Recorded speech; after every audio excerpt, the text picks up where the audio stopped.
suis Gilles Benoît, je suis directeur adjoint d'IArtSup Lyon et je m'occupe particulièrement des sections game et animation. Alors, je m'appelle Rémi Barrero. Fawzi Boujida. Quentin Husson. Alexis Madinier. Sarah. Lucas Lagrège. Qu'est-ce qu'on apprend dans la filière game? Je dirais qu'on apprend à faire un petit peu de magie.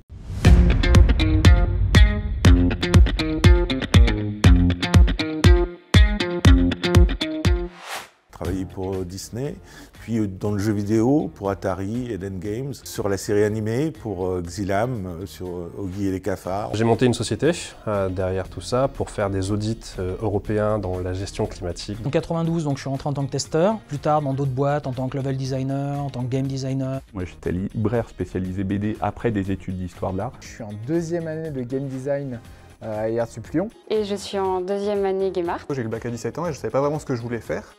Et je suis parti dans la comptabilité. Et puis à un moment donné, je me suis dit que je m'ennuyais. J'ai vu qu'il y avait une formation dans les jeux vidéo. Et en fait, en parlant avec des amis qui travaillaient déjà dans des formations de game design, et ben je me suis dit mais non, mais c'est fou, c'est un métier le game design. Donc je me suis retourné et j'ai fait mes premières années d'études à IArtSup.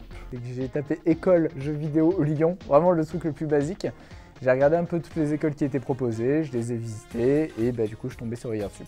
Si je devais expliquer la filière game design, on part d'idées, on part de plusieurs personnes qui ont des idées et ensuite on va arriver jusqu'à un résultat final qui est un jeu en quelques semaines ou en quelques mois. Donc pour moi, c'est juste concrètement de la magie. À partir du moment où on commence à manipuler le jeu pour créer de nouveaux systèmes, et on fait du game design même si on ne le sait pas forcément. C'est particulièrement de l'émotion. C'est une belle porte ouverte justement pour la découverte de tous les outils qui sont nécessaires pour pouvoir travailler à l'intérieur de cette industrie. Pour qu'ils puissent être des professionnels de demain, quoi. C'est un ensemble de métiers qui, à la fin, ont pour but de créer un jeu. C'est un point de départ. C'est l'étincelle qui allume ensuite une superbe carrière professionnelle. Est-ce qu'il y a de l'avenir dans le game? Le secteur de l'animation, tout comme le secteur du jeu vidéo en France et en Europe, sont des secteurs qui se développent. En fin de compte, le game design, de manière générale, on commence à en avoir absolument partout. On cartonne aussi beaucoup là-dessus, internationalement, avec des compagnies comme Ubisoft. C'est quoi? C'est Just Dance, c'est Assassin's Creed. Et ce sont des studios qui en plus sont présents à Lyon. On a un taux de croissance qui est proche des 250% sur Lyon et sur l'industrie du jeu vidéo. C'est pas un métier de demain, c'est un métier d'aujourd'hui qui va continuer demain et après-demain et après-après-demain. On va donner à chaque étudiant une sensibilisation à ce que sont les métiers de l'art, de la programmation, du design, mais aussi du son. Donc c'est très riche, c'est très varié. Où je donne un cours théorique pour donner les bases. Et tout de suite après, on met les mains dans le cambouis, c'est-à-dire on pratique, on fait des petits projets, on fait des mini-jeux, toujours avec un thème et toujours avec une finalité derrière. J'apprends énormément tous les jours. J'espère pouvoir véhiculer aussi la passion que j'ai du jeu vidéo. J'espère pouvoir véhiculer les valeurs qui sont les miennes. Et mon ambition, c'est de faire en sorte de pouvoir avoir la formation peut-être que j'aurais souhaité avoir. Les étudiants, ils ont peur de s'inscrire dans des écoles d'images digitales. C'est qu'ils ont l'impression que pour intégrer une école, il faut avoir un niveau déjà professionnel. Non, pas du tout. On est une école. Si on ne vous forme pas, on ne joue pas notre rôle. Alors ce qui pour moi est absolument indispensable pour évoluer là-dedans, c'est la curiosité. Quand je joue à un jeu, bien avant même de rentrer à IArtSup, je me posais toujours la question de pourquoi est-ce qu'ils ont fait ça, comment est-ce qu'ils l'ont fait, etc. Si on est spécialiste du jeu vidéo, mais qu'on est aussi intéressé par l'art, la culture, le cinéma, les séries, la littérature, ça sera forcément un plus. Il faut accepter la critique, il faut être curieux.